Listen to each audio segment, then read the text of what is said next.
Thank you. Thank you, Mr. President.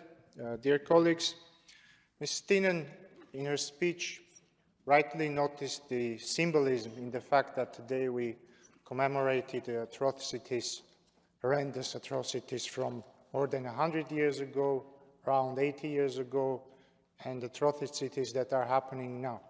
And it's an illustration of the fact that we have not managed to exterminate hate and war from our continent. But there is also another component in this symbolism, I think, and that is the atrocities of the future, the atrocities that we can and should at least try to prevent, so that we are not, we don't have to commemorate future atrocities in future hemicycles and future sessions.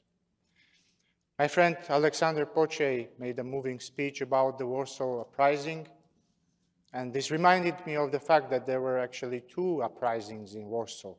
The first one was the Warsaw Ghetto Uprising, the uprising of the Jews, an ethnic group confined in a small territory by a force, by a state which hates them for what they are.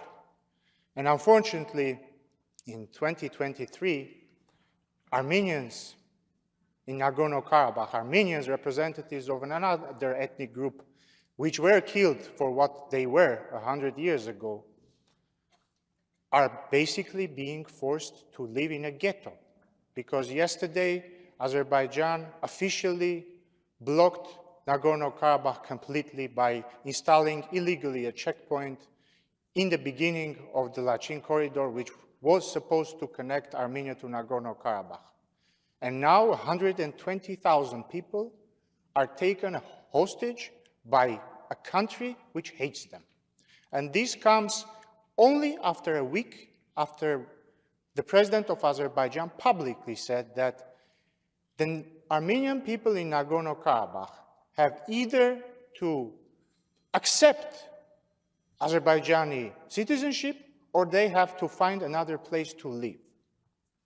And the fact that yesterday they have now officially started blockading Karabakh is a manifestation of the genocidal intent in Azerbaijan. Dear colleagues, this is probably fifth, sixth session I've been talking about the risk that the 120,000 Armenian people in Nagorno-Karabakh have been facing.